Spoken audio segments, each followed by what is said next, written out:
Então, galera, eu vou falar hoje rapidamente sobre o tema aí do nosso primeiro conteúdo. Eu fiz um negócio, cara, queria saber até o que vocês acharam, que foi mandar o planejamento. Tem alguém, acho que o Guilherme colocou naquela avaliação que eu fiz, que ficou meio assustado, assim, que eu coloquei tudo de uma vez.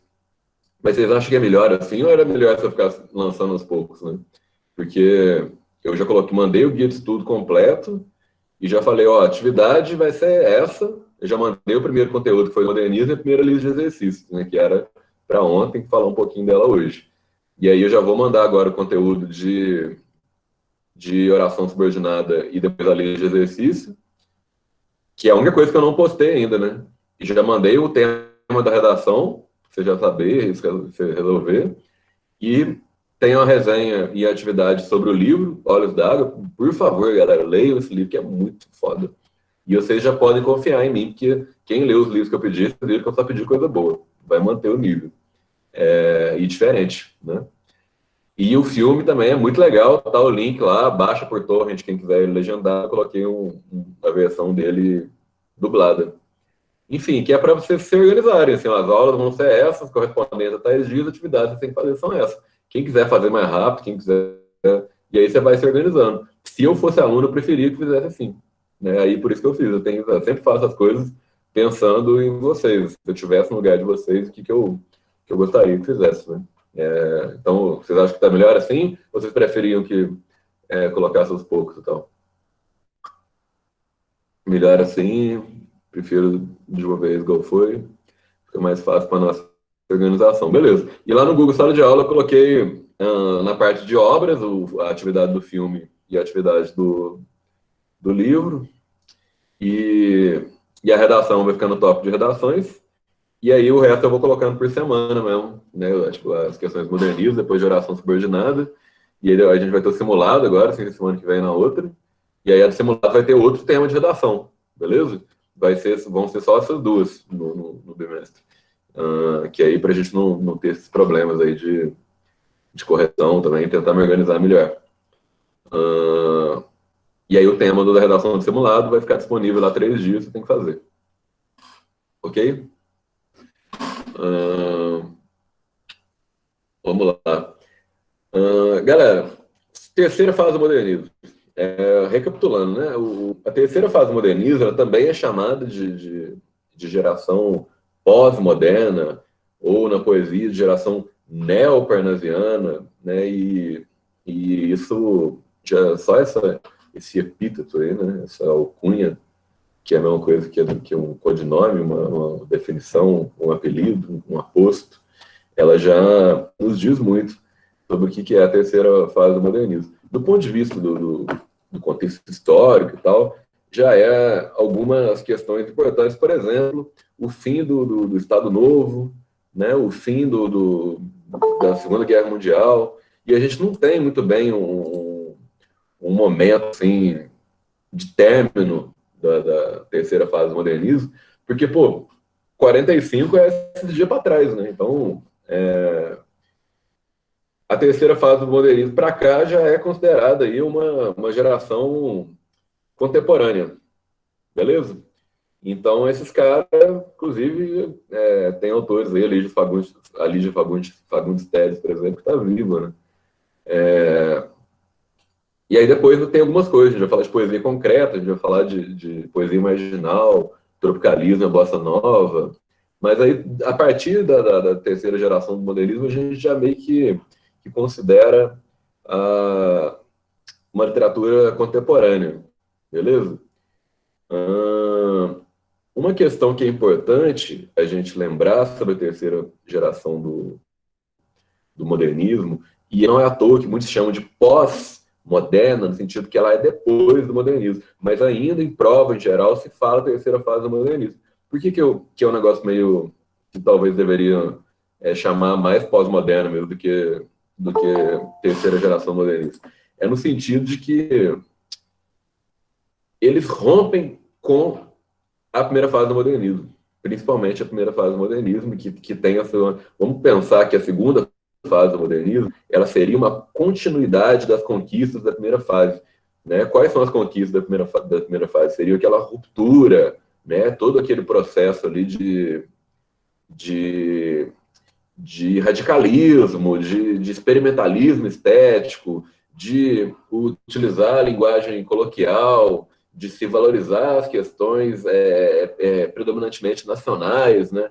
Essa que é a onda da primeira fase do modernismo, Semana de Arte Moderna de 22, Manifesto Antropofágico, né? Como diz o Oswald de Andrade, né? To be or not to be, that's the question. A contribuição milionária de todos os erros, né? O Macunaíma, ai que preguiça, o amor e o humor, né? Macunaíma do Mário de Andrade, né? O amor, o humor, o me dá um cigarro aí, né? Do Oswald de Andrade. Eu não quero mais saber do lirismo, que não é libertação, como diria o Manuel Bandeira, né? E os pintores, né? O Villa-Lobos da música e tal. E a segunda fase, ela já há, por um lado, um aprofundamento, uma maturidade maior, né? Um tratamento mais universal dos temas, na poesia, né? Que se a gente for pegar aí um Drummond, por exemplo, né? Com toda a sua questão social, aí, o Vinícius de Moraes, a Cecília Meirelles, quer dizer, há um amadurecimento, mas também se utiliza conquistas estéticas aí da primeira fase, mas sem romper com elas necessariamente. Por mais que a gente tenha aí uma Cecília Meirelles, que pode ser considerada neossimbolista, que trabalha a questão da musicalidade, né? Que trabalha aquelas imagens tão sutis, né? Etéreas, ou mesmo o Vinícius de Moraes, que, por um lado, é um grande criador aí da música popular brasileira, mas, por outro, é um grande sonetista, né? O soneto, que é a grande forma fixa aí, né? Tão cara aos parnasianos, que romperam totalmente, aí foram totalmente, duramente criticados, né? Pela primeira fase do modernismo. Mas eles transitam, né? Entre esses dois mundos, vamos colocar assim. É o próprio Drummond, né? Que é um cara que escreve poemas clássicos, poemas densos, poemas grandiosos, né? Como a gente viu no Sarau, né? O Esteio, aquele A Flor e a Náusea, né? É feia, mas é uma flor, rompeu o asfalto, o tédio, o nojo e o ódio, e que foi o Drummond que faz aquele poema de Sete Faces, né? Quando eu nasci, um anjo torto dos que vivem na sombra disse: vai, Carlos, ser goche na vida, né? Vai ser aquele cara que está, né, distante, aquele cara que está observando a vida ao longe, que falou tanto de memória e também falou metalinguisticamente tantas vezes, né? Mas esse poema de Sete Faces, todo cubista, né? Cada estrofe fala de uma coisa diferente e tal. O mesmo Drummond que escreveu Tinha uma Pedra no Meio do Caminho, tinha uma pedra, nunca me esquecerei desse acontecimento na retina dos meus olhos tão fadigados, no meio do caminho tinha uma pedra. Quer dizer, por um lado, ele está naquela tradição da ruptura, mas também, por outro lado, ele carrega aí essa tradição da continuidade. Né? E o que ocorre na terceira fase, ou geração de 45, ou geração pós-moderna? Tem vários autores, né? Alguns eu não vou me aprofundar muito, na Raquel de Queiroz, na Lígia Fagundes Telles, eu vou falar dos meus 4 favoritos, né? Nosso tempo é sempre reduzido. Como eu falei, para mim, falar de literatura é sempre difícil, mas falar da literatura moderna da segunda fase, da terceira fase, é mais difícil ainda, porque eu poderia dar aulas e aulas só sobre cada um desses autores.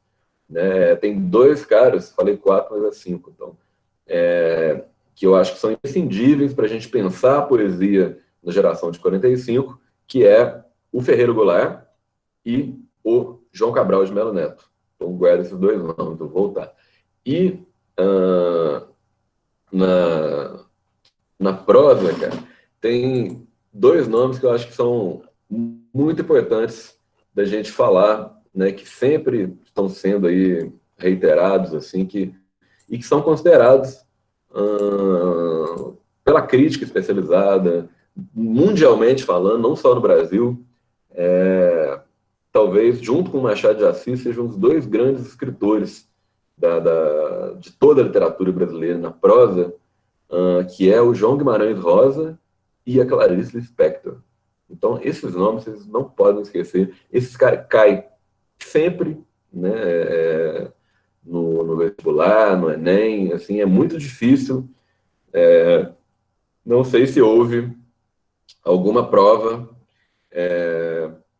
que não caiu Machado de Assis, Drummond, Clarice Lispector, e Guimarães Rosa.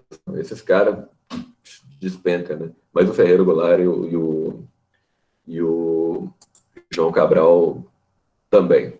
Vamos falar um pouquinho do João Cabral. Um negócio que eu quero que vocês lembrem, galera, é que essa geração, né, na poesia, né, que a gente pode chamar de geração de 45, a gente pode chamar de terceira fase, ou a gente pode chamar de pós-moderna,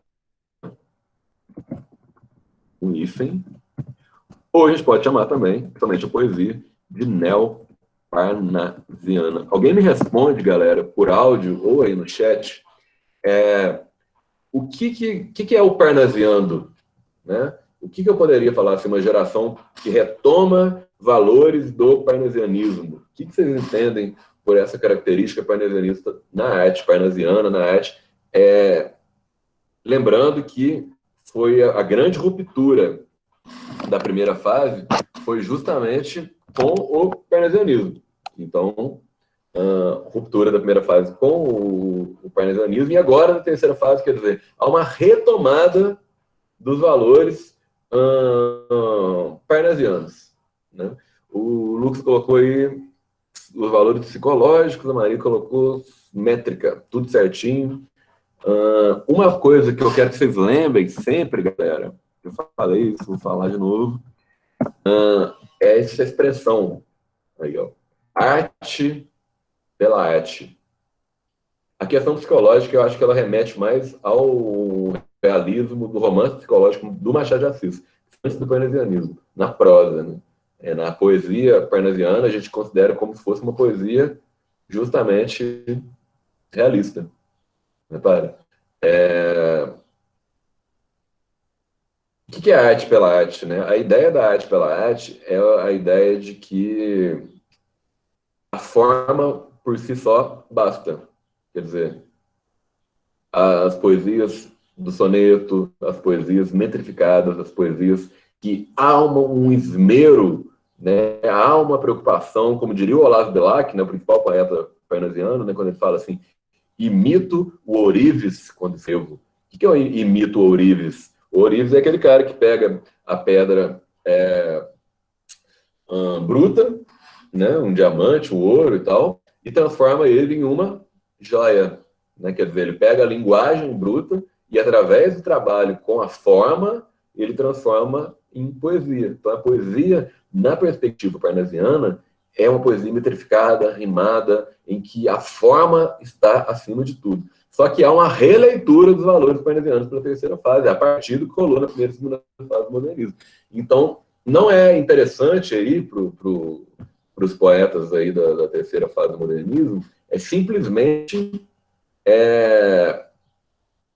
colocarem, como fazia no parnasianismo, vou escrever um poema sobre um vaso, sobre uma cadeira, e aí o vaso chinês, aí eu vou escrever, e aí eu vou descrever como eu estou vendo aquele vaso, e aí tudo certinho, as rimas ricas, e a métrica, decassílabo, soneto, esquema de rima, AB, AB, AB, CC, e aí é isso. Não, isso é o parnasianismo. Essa ideia, né, do João Cabral de Melo Neto, principalmente, aí, mas o Ferreira Goulart também, é que a poesia ela tem que ser uma poesia não do coração, né? A gente chama isso, né, no parnasianismo se usa muito o termo impassividade, que quer dizer justamente essa ausência de sentimentos. Repara. Então, essa perspectiva aí do João Cabral, né, o João Cabral ele é engenheiro, né? Ele é a poesia pela pedra, né? Repara, quer dizer, a pedra é um dos grandes signos aí, né? Uma faca solâmina, né? Da sua poética, quer dizer, uma poesia, né? Como disse aí o Lucas, psicológica, quer dizer, uma poesia racionalista, né? Tem um verso que eu gosto muito dele que ele fala assim: eu sempre evitei falar de mim, eu quis falar de coisas. Mas na seleção dessas coisas, não haverá um falar de mim? Olha que doideira. Né? Quer dizer, eu sempre evitei falar de mim, falar-me. Eu sempre quis falar de coisas, mas na seleção dessas coisas não haverá um falar de mim. Quer dizer, mesmo quando eu não estou falando dos meus sentimentos, eu estou falando das coisas que eu acho que são importantes, eu estou falando de mim. Né? Lembra até uma frase do Freud, famosa, né? Que ele fala assim, quando o João me fala de Pedro, sei mais de João do que de Pedro. Olha que massa. Quer dizer, quando alguém está falando de outra pessoa para você, você sabe mais sobre quem está falando do que as coisas que ela está falando da outra pessoa. E quando a gente escolhe, seleciona sobre o que falar, nós também estamos falando da gente. Quer dizer, não existe a imparcialidade total, por mais que seja a busca no teatro do poeta. E uma coisa que eu queria que vocês vissem muito, posso até passar um link, colocar no Google Sala de Aula, não coloquei, é uma obra que está dentro do meu coração profundamente, que é muito bonita, que teve um pessoal que recitou, não lembro quem foi, que foi o Morte e Vida Severina. Não sei se tem alguém do grupo do João Cabral aí. O Morte e Vida Severina é uma das grandíssimas obras da literatura brasileira inteira. Assim, é muito legal. E ela trata de um retirante, né, que está sofrendo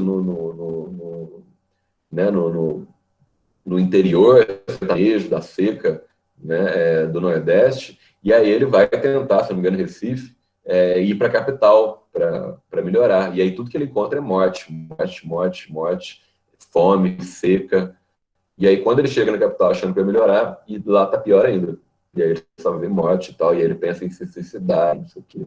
E aí nasce uma criança, no final, que é uma metáfora do menino Jesus, e essa ideia de esperança, e que a vida, mesmo assim, continua. Né? A vida, ela força, né, a sua entrada, né, mesmo, né, com aquela morte severina, né, que vem de severidade. É uma algo bonito, já li umas 5 vezes, eu estou falando aqui, lembrando, e arrepio de falar assim, de tão legal, de tão verdadeiro, de tão brasileiro, que é. E ele se baseia com todo esse racionalismo, toda essa questão formal, métrica e rima, ele é baseado na ideia do cordel, na ideia daquela literatura popular que vai rimando, que é feita para ser, tanto que chama Morte e Vida Severina, e outros poemas para vozes, que é um poema que é como se fosse para ser falado em voz alta. Né? Por exemplo, quando ele fala assim, e se somos em tudo severinos, iguais em tudo e na vida, morremos de morte igual, mesma morte severina, que é a morte que se morre de velhice antes dos 30, de emboscada antes dos 20 e de fome um pouco por dia. Até arrepiei de novo, cara. Olha como é que é bonito esse negócio, cara. Né? Se somos severinos iguais em tudo e na sina, porque ele chama todo mundo de severino, assim, que é a ideia de que as pessoas não têm nem personalidade própria, assim, que é todo mundo igual. Né? E aí ela fala, morremos, é a morte que se morre de velhice antes dos 30, olha que pesado essa imagem, né? De emboscada antes dos 20 e de fome um pouco por dia, né? Pensando historicamente a questão do Brasil, né? É muito forte pensar nas imagens que o João Cabral consegue construir, né? E aí, uma das coisas que se fala muito, né, sobre os poetas da terceira geração, que eles escrevem também, que a gente pode chamar de poesia social, né? Eu acho que um grande, vou até ler aqui um poema que eu não sei de cor, deixa eu saber. Poema. Eu coloquei de que eu queria colocar alguma questão na lista de exercício que tivesse esse poema. Porque esse poema é foda demais. Não pode falar isso. Esse poema é lindo. Ou eufemismo. Então vamos fazer essa questão, já que estamos falando do Ferreiro Goulart, né, do João Cabral. O Ferreiro Goulart, então, pensando qual que é aí. Fala, galera, se tiver alguma questão que vocês acharam difícil ou com dúvida, me fala que a gente pode resolver junto. Mas eu vou falar essa aqui, só para vocês sentirem o clima do Ferreiro Goulart. Ferreiro Goulart, eu conheci ele pessoalmente, eu recitei um poema dele para ele, cara, lá em São João do Rei, assim, foi um dia muito emocionante da minha vida. E, enfim, ele faleceu já.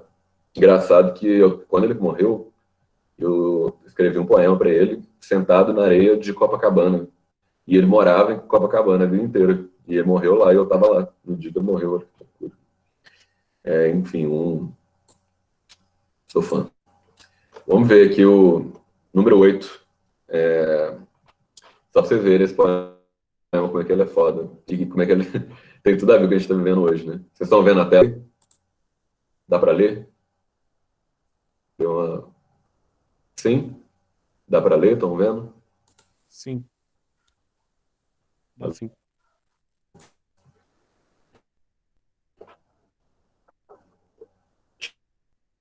Chama Não há vagas.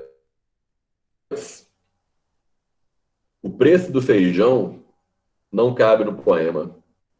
O preço do arroz não cabe no poema. Não cabe no poema o ganho do pão. O funcionário público, vida fechada em arquivos. Não cabe no poema o operário que esmerira seu dia de aço e carvão nas oficinas escuras. Porque o poema, senhores, está fechado. Não há vagas. Só cabe no poema o homem sem estômago, a mulher de nuvens, a fruta sem preço. O poema, senhores, não fede nem cheira. Ferreira Goulart. Muito foda, né? Que isso, cara. Não consigo nem manter a pose. Sobre o poema Não há Vagas, de Ferreira Goulart, é correto afirmar: a crítica social é atenuada e perde força. Muito generalista, né? Ato lúdico tem ideia de brincadeira, né? Então, não, né? Muito forte a crítica social. A ruptura com a conversa tradicional foi da terceira geração, justamente por ter essa pegada da poesia social.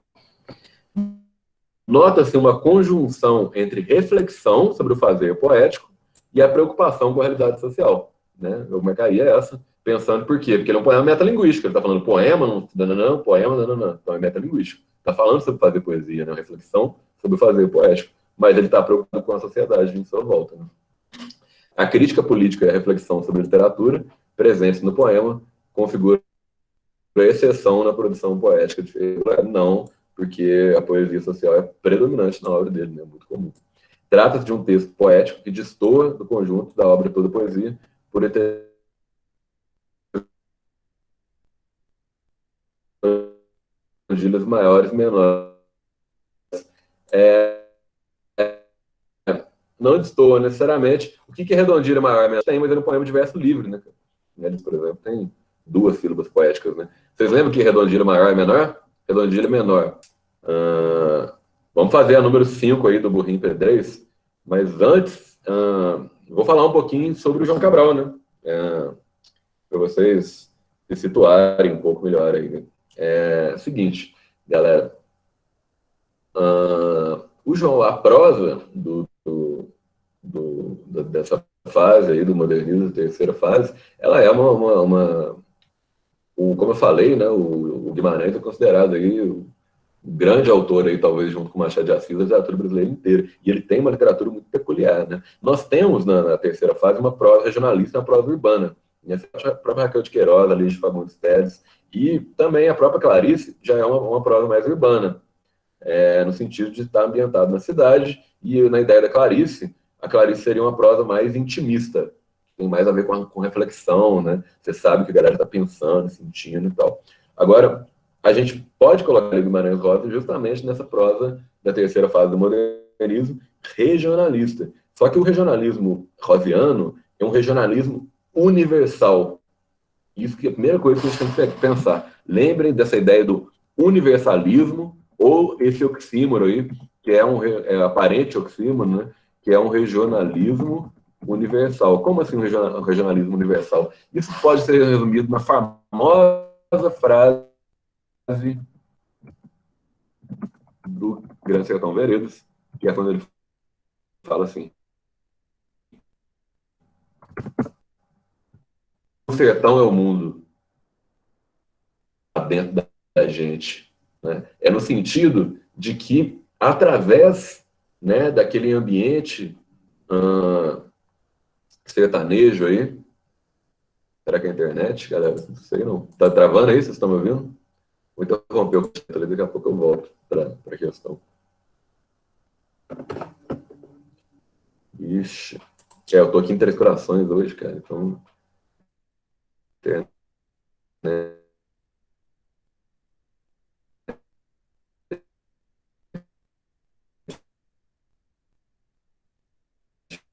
aqui realmente não está muito boa.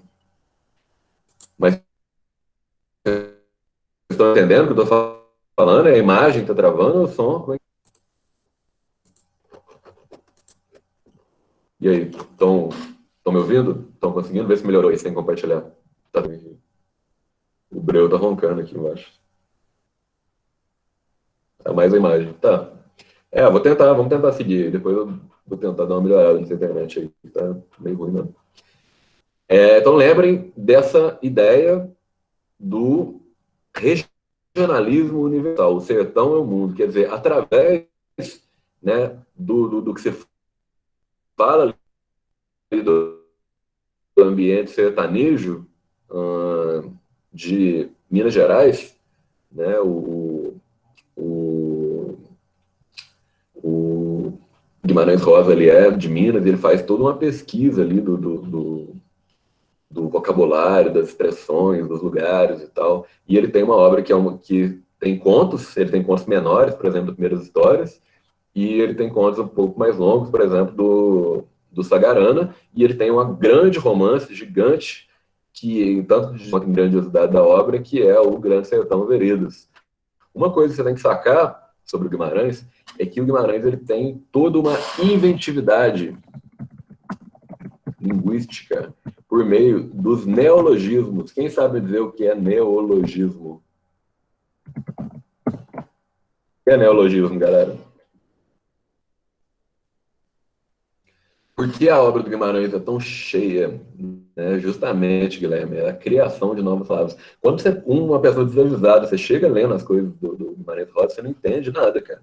Assim, só que vale a pena insistir, porque é muito bonito, cara. É muito legal.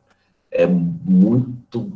Porque ele fala realmente crítica social, e ele fala da natureza, e ele fala da miséria, e ao mesmo tempo ele está falando de todos os grandes dramas da humanidade, ele está falando de tudo que está dentro da gente também, né? Quer dizer, através daquele sertão ali, ele está fazendo, ele falando da grande travessia da vida, né? A grande travessia da história, a grande travessia das nossas vidas, da própria humanidade. É por isso que é uma história tão interessante, assim, que caberia a nós aí falar por tanto tempo, né? Mas a sua história, ele falava uns 10 idiomas, né? Foi diplomata, médico, e através dessa pesquisa ele criava, né, novas palavras o tempo inteiro, baseado principalmente no linguajar dos sertanejos do interior do sertão de Minas Gerais e do norte de Minas. Então essa criação aí neologista dele vai muito dentro da linguagem da oralidade sertaneja, e aí misturando isso com várias das coisas, idiomas, expressões, etc. Vamos ver aí, por exemplo, o conto Burrinho Pedrez, que é um conto que está no Sagarana, que é um livro muito legal. E vamos tentar fazer essa questão.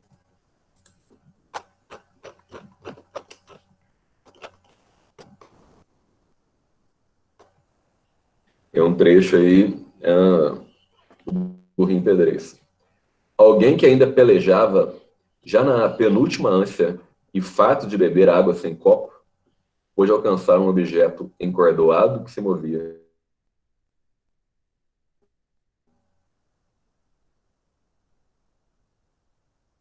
E aquele aconteceu ser Francolin Ferreira. E a coisa movente era o rabo do Burrinho Pedrez. E 7 de ouros, sem susto a mais, sem hora marcada, soube que ali era o ponto de se entregar. Confiado ao que herecia. Deixou-se, tomando tragos de ar. Não resistia. Quer dizer, ele morreu, né? 7 de ouros era um burrinho, né? Vamos ver. A característica regionalista presente no fragmento literário acima, mas repara, quando ele fala aqui, ó, fato de beber água sem copo, é que ele estava atravessando o rio, né? E aí ele cansou ali e tal. É muito bonito, muito triste.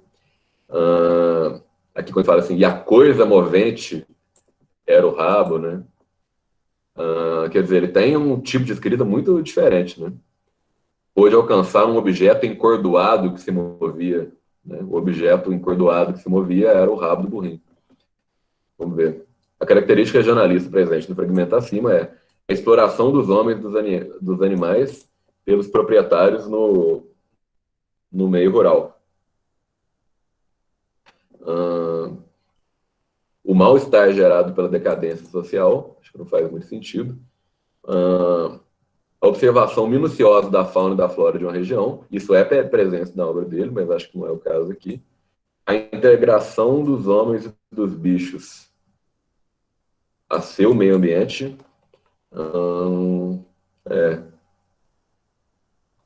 Eu colocaria a B. Realmente é difícil a questão, né? A E é o respeito pelas superstições. Na real, todas estão certas, no sentido de ser características da obra do Guimarães, né? Eu acho que essa A aqui faz muito sentido, que é a exploração dos homens e dos animais pelos proprietários, mas também nesse trecho, que eu acho que é a integração dele do rio, né? Que aí ele vê o movimento do rabo dele, e aí ele fala que a hora dele se entregar é o querer da correnteza, né? Quer dizer, é a morte. E aí ele fala aí, pouco fazia que esta, que é a correnteza, o levasse de viagem para baixo do lugar da travessia, que é onde ele devia passar, que é como se tivesse eles atravessando um rio. E aí deixou-os tomando de raso de água, existia. Eu marcaria aqui, depois a gente olha, sobre 5.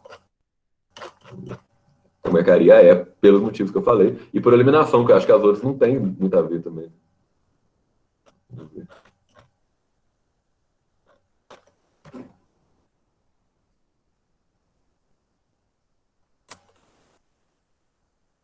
A E não na D, né? A integração dos homens e dos bichos ao ambiente. Acho que é isso mesmo.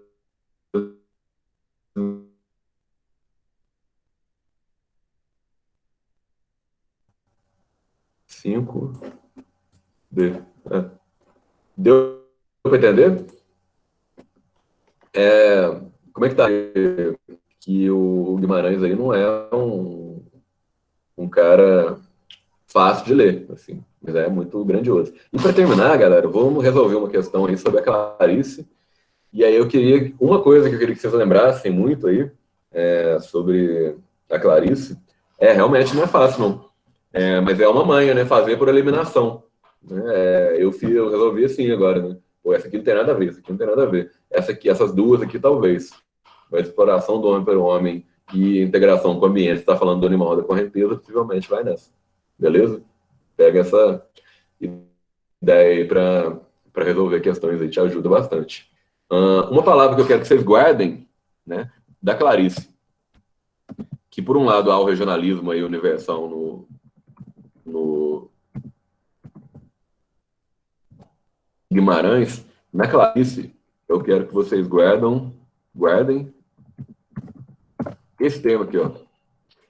Epifania. Vamos ver a tradução aqui. Tradução não, né? O que é epifania na língua portuguesa? É a manifestação de algo relacionado ao contexto espiritual ou divino. É o conceito de revelação, um momento que cai a ficha no leitor em relação à compreensão de algo em determinada obra. Muito bom. Guarda essa ideia de epifania. Muitas questões da Clarice falam sobre isso. A ideia da epifania, cara, eu tenho certeza que vocês já passaram por isso, né? Que às vezes você está fazendo uma coisa, cara, aí você toma um café e aí você tem aquele momento epifânico, assim, aquele negócio que você fala assim, nossa, cara. Entendeu? É isso. Quer dizer, como se você tivesse um momento de clarividência, assim, onde as coisas se explicassem, onde você tinha aquele momento de sensibilidade de compreensão. E aí rola muito, uma outra expressão que se usa é o fluxo de consciência, né? Que é como se ela fosse falando tudo que o inconsciente e a consciência dela fosse gritando, ela fosse escrevendo, e aí você fosse acompanhando junto dos pensamentos dela. dela, né? Eu acho que tem uma questão que tem esse conceito de epifania também, vamos ver.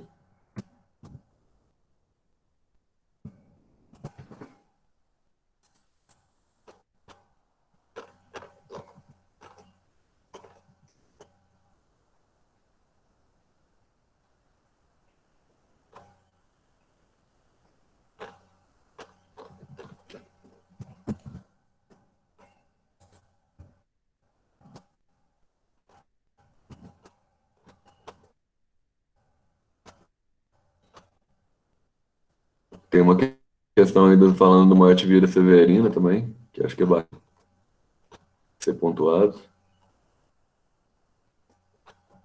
Aqui, ó. Para terminar. Não, um livro maravilhoso, mas é muito bonito esse livro, mas é muito, muito, muito, muito, muito, muito bonito. A Clarice escreve principalmente em contos, assim, cara. Os contos da Clarice são foda. Vamos lá. A mulher e a mãe acomodaram-se finalmente no táxi que os levaria à estação. A mãe contava e recontava as duas malas, tentando convencer-se de que ambas estavam no carro. A filha, com seus olhos escuros, a que um ligeiro estrabismo dava um contínuo brilho de zombaria e frieza, assistia. Não esqueci de nada? Perguntava pela terceira vez a mãe. Não esqueci de nada, recomeçou a mãe, quando uma friada súbita do carro lançou-as uma contra a outra e fez despencarem as malas. Ah! Ah! Exclamou a mãe, como um desastre irremediável. Ah! Dizia, balançando a cabeça em surpresa, de repente envelhecida e pobre. E Catarina? Catarina olhava a mãe, e a mãe olhava a filha. E também a Catarina acontecera um desastre? Seus olhos piscaram, surpreendidos. Ela ajeitava depressa as malas, a bolsa, procurando o mais rapidamente possível remediar a catástrofe. Porque, de fato, sucedera alguma coisa, seria inútil esconder. Catarina fora lançada contra Severina, numa intimidade de corpo há muito esquecida, vinda do tempo em que se... e mãe. Apesar de que nunca se haviam realmente abraçado ou beijado. Do pai, sim. Catarina fora mais amiga. Quando a mãe enchia-lhes os pratos, obrigando-a a comer demais. Os dois se olhavam piscando em cumplicidade. E a mãe nem notava. Depois do choque no táxi, depois de se ajeitarem, não tinham o que falar. Por que não chegavam logo à estação? Olha que viagem, né? Quer dizer, toda uma reflexão a partir de um acidente e do choque dos corpos, né? Entre mãe e filha. O trecho reproduz um trecho do conto Laços de Família, de Clarice, retratando um momento peculiar que se repete na obra da autora.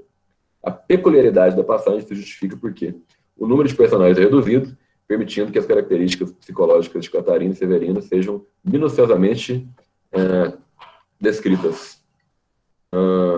Realmente o número de personagens é discutido. Tá. Isso aí não está errado também, mas é aquele negócio que eu falei. Às vezes o negócio está certo, mas não é sobre isso que está falando, né? Ocorre a epifania, momento de revelação. Catarina se redescobre e redescobre a mãe quando o táxi freia e elas se chocam. Seria essa. A narrativa se dá em primeira pessoa, o que permite amplo espaço para o fluxo de consciência. Tá? Mas acho que não é isso que está falando. Ocorre um posicionamento feminista representado no trecho pela comparação entre mãe e o pai de Catarina. Acho que não. Né? Não tem nada. É político, né? No sentido mais existencial. A reflexão metalinguística, que no conto Laços de Família é representada pela repetição insistente do autoquestionamento. Não esqueci de nada? Não há metalinguagem, que ela não está refletindo sobre o próprio ato de escrever, né? Então, ocorre a epifania, na medida em que, a partir de uma coisa banal, sempre a epifania a partir do negócio banal, do cotidiano, há uma grande revelação, que, no caso, é essa redescoberta a partir de um choque, né, dos corpos, eles conseguem aí se reconectar, né, a um primitivismo familiar, né, a um amor perdido, uma coisa nesse sentido. Descobrir o argumento para uma discussão que já passou, talvez. É isso, galera. Então não se esqueçam essa ideia da epifania, né, do fluxo de consciência na Clarice, da poesia social aí do Ferreira Goulart, né, dessa questão aí baseada na oralidade também no João Cabral, mas extremamente intelectual, extremamente impassiva, mas também falando daquele regionalismo universal, assim como o Guimarães Rosa, né, com seu sertão, que fala de dentro da gente, que fala de todas as coisas a partir da sua própria aldeia, assim como a questão que é muito importante no Guimarães também, que é a questão do neologismo, que é a questão da criação de novas palavras, né, para falar de forma tão original, né? Todos eles, como eu falei, escritores aí entre os melhores do mundo de todos os tempos, né? Quer dizer, talvez aí, né, nessa segunda e terceira fase do modernismo foi onde todo o processo de literatura brasileira nossa alcançou o seu auge, a sua maior maturidade, seus maiores artistas da palavra. Beleza, galera? Queria saber se tem alguma dúvida sobre esses autores, sobre o modernismo, sobre a lei de exercício. Tem alguma mais, alguma coisa que vocês queiram comentar? Sobre a nossa metodologia, sobre as nossas distribuição de pontos, sobre o tema das redações, sobre as obras, alguma questão que vocês queiram levantar? Ou tá de boa por hoje? Tá tranquilo, galera, por hoje? Nenhuma dúvida? Lembrem-se do meu pedido aí no começo da aula, galera, por favor, estimulem os colegas a participarem da aula, principalmente semana que vem, que vai ter um encontro aí entre com o Fábio, né, um cara excepcional, um grande professor, um grande profissional, vai ter muito a acrescentar aí com as nossas redações, com as nossas reflexões. Beleza? Obrigado aí pela paciência, pela perseverança, fique em casa, com saúde, com cuidado, tamo junto aí, um abraço, obrigado aí por tudo também. É nóis, valeu.